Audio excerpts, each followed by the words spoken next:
Hello, my name is Joseph Robinson. In this video, I'm going to be going over some brief outlines for courtroom expectations for the upcoming case we'll have.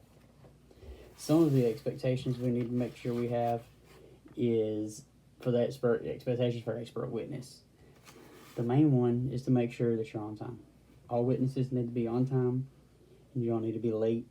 It shows a good character if you're on time, even if that means you've got to stay there for an hour or so or days before. And sometimes it's days before, but usually a couple hours before to be on time and get all your notes in order. The next one is dress appropriately. You want to dress appropriately, even if the jurors are in blue jeans, t-shirts, dress casual. You always want to make sure you dress appropriately. The main thing for this is you want to try to dress how your attorneys are dressed. The good rule of thumb is to take lead from your attorney and dress at least as well as them. And then you want them to focus on your ideas and your options instead of your clothes. If you're dressed all crazy or looking at your clothes, you've lost everybody, especially the jurors.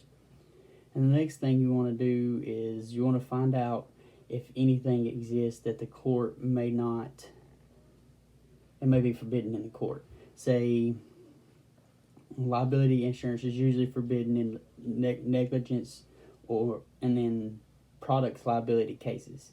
While in civil arson cases, they look at criminal prosecution. Criminal prosecution is usually out of bounds. And you really want to stay away from hearsay. Investigators don't do hearsay, because if you do hearsay stuff, it's word of mouth. You want to make sure everything's the truth while you're in court. Awareness of the court order is essential, because if one of them is violated by accident or on purpose, the result may lead to a mistrial. And we don't want any mistrials. We want to make sure we get everything situated.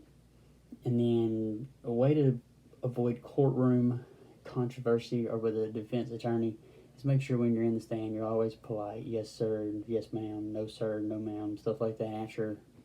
Try to keep your stuff brief, straight to the point. You don't want to get any irate or anything like that. Don't want to get up-tempered or hot-flared tempers or anything. You want to make sure you stay polite and answer as quick as you can. If you don't know the answer, just, I don't know. And fire modeling, to me, is still, by what we've read in the book, is still really iffy to be able to tell. It's not a good thing to discuss the origin or anything like that. But fire modeling, to me, gives the courtroom a good visual aid on fire progression, as far as from the start of the fire, from ignition all the way to flashpoint or fully decay. It would be able to give them a good viewpoint of the fire behavior. And when we mention something about it in the growth stage, they would be able to look up at the model and be able to see, okay, that's this stage here is right before your flashpoint or flashover, or right before this. It gives a great visual aid, in my opinion. And the only other tips for success in the courtroom is, like I said, is just make sure you're on time, you dress appropriately, you try not to start conflict with the defense attorney, you try to stay cool and calm and collective,